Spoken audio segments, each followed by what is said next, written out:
Cette vidéo aujourd'hui pour vous informer de choses dont personne ne vous parlera.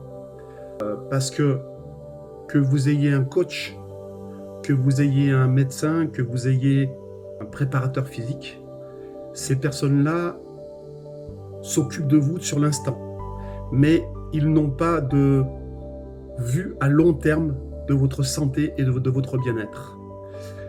Si je fais cette vidéo, c'est mes 45 ans, voire bientôt 50 ans de recul et d'expérience qui me permettent d'avoir vécu certaines choses et d'avoir accompagné des tas de clients dans une problématique qui arrive à un moment où souvent on ne s'y attend pas.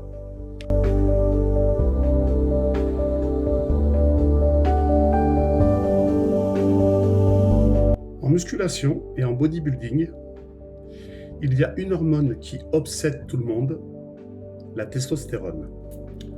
On en parle partout, on la glorifie, on la fantasme.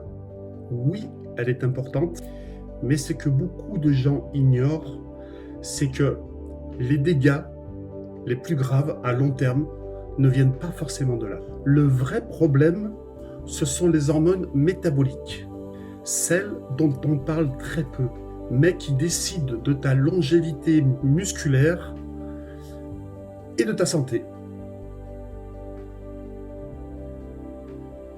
L'insuline, ce n'est pas l'ennemi, c'est une hormone vitale. Elle permet au glucose de rentrer dans le muscle, de reconstruire le glycogène, de récupérer quoi. Le problème commence quand on la stimule sans arrêt. Des apports glucidiques tous les jours, en grosse quantité, tous les mois, toutes les années, sur du long terme. Résultat, le pancréas fatigue, les cellules deviennent sourdes, elles ne répondent plus. C'est la résistance à l'insuline. Et quand l'insuline ne fonctionne plus correctement, le glucagon ne fait plus du tout son travail. Le glucagon, c'est l'hormone oubliée, celle qui libère l'énergie, qui stabilise la glycémie, qui protège le métabolisme. Sans lui, le corps ne sait plus gérer les variations énergétiques. Beaucoup de bodybuilders sortent de carrière avec une tolérance glucidique détruite, une prise de gras incontrôlable, une fatigue chronique, parfois un prédiabète, malgré les années où le corps était en forme.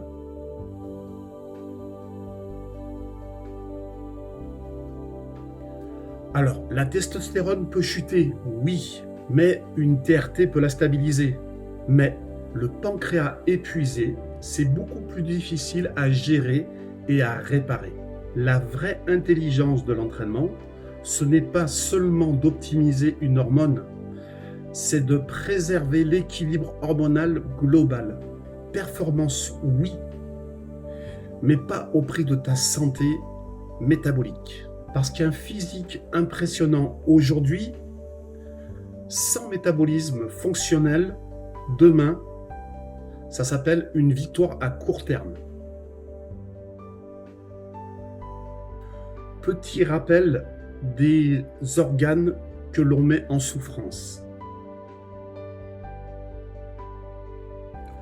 Le rôle du pancréas, endocrine, elle gère l'insuline et le glucagon, c'est la glycémie. Exocrine, c'est les enzymes digestifs. Quand un bodybuilder consomme énormément de glucides pendant des années, les deux fonctions sont sollicitées en continu. C'est une hyperglucémie chronique et une hyperinsulémie chronique, ce qui se passe physiologiquement. Apport de glucides élevé, pic répété d'insuline. Le pancréas travaille non-stop, à long terme. Cela entraîne fatigue des cellules B, résistance à l'insuline, dégradation glycémique, dérégulation glycémique. Malheureusement, souvent, ce n'est pas immédiat, mais progressif et silencieux à long terme. Les risques pancréatiques réels à court terme et à moyen terme. Hypoglycémie réactionnelle, ballonnement, lourdeur digestive, fluctuation d'énergie. À long terme, insulino-résistance, prédiabète, diabète de type 2 chez les ex-compétiteurs, souvent. Pancréas épuisé. Le muscle est sensible à l'insuline, mais pas à l'infini. Le problème aggravant, c'est l'environnement hormonal. Chez les bodybuilders de compétition, on se retrouve souvent avec des endogènes qui altèrent la sensibilité à l'insuline, la GH qui augmente l'insulinorésistance, l'insuline exogène.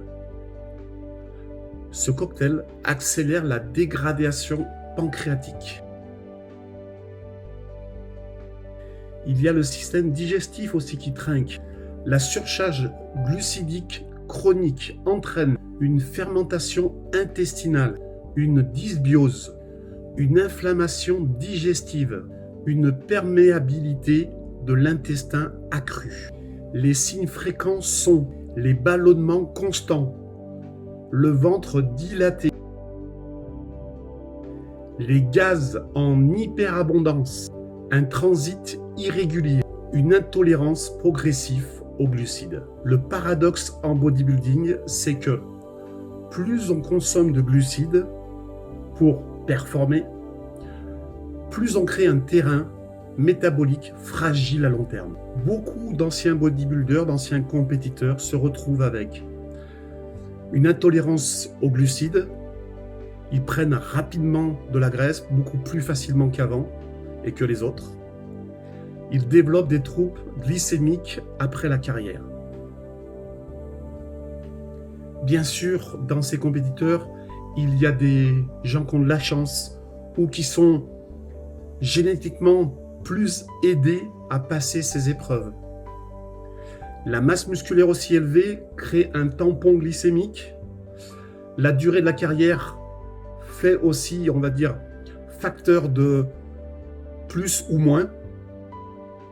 Et les périodes off, si elles ont été bien gérées, permettent souvent de ralentir ces problèmes. Mais ce n'est pas la norme.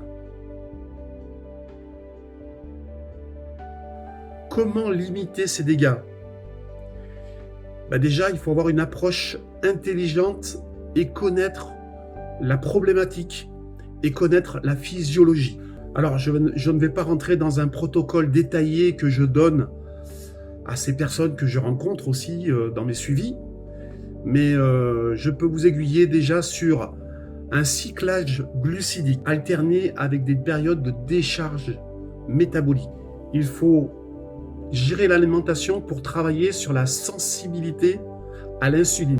Il faut créer un entraînement métabolique, style lactate, l'entraînement dont je prône à l'heure actuelle dans mes vidéos. Le pancréas n'est pas créé pour un bulking permanent. Donc, ma conclusion est claire. Oui, une consommation massive et prolongée de glucides chez les bodybuilders expose clairement à des risques pancréatiques et digestifs. C'est une certitude.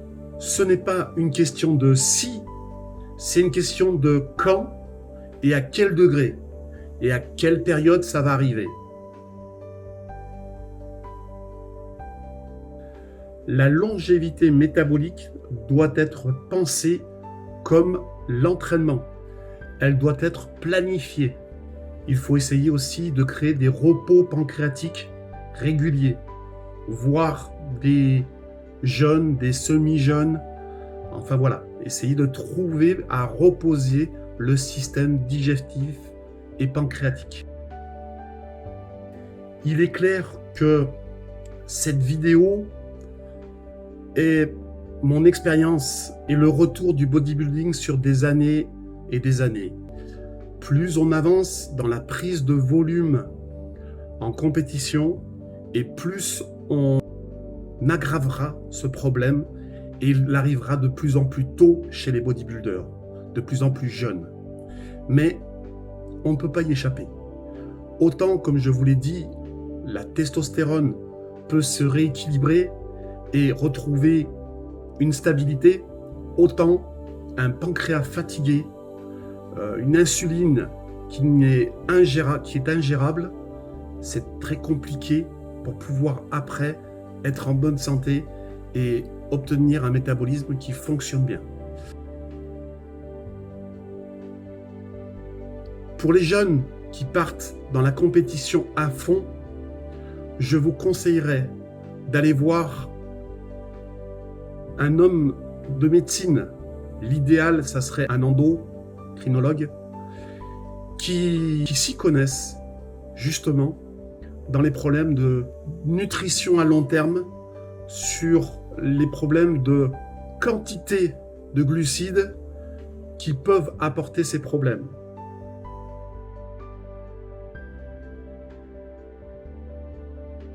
Si vous êtes bodybuilder et que vous voulez à tout prix faire des compétitions internationales, voire devenir professionnel, peut-être que le recours à l'insuline en petite quantité ne serait pas si idiot que ça, car l'insuline sera là pour réduire le travail du pancréas, donc ralentir cette fatigue, donc peut-être passer à travers. Si vous n'êtes pas un compétiteur et que vous ne voulez pas, ou vous voulez simplement faire des compétitions à un niveau pas trop élevé, essayez de trouver des solutions pour modérer votre apport en glucides et attention aux quantités. Je souhaite à tout le monde une bonne santé, une bonne forme. À bientôt!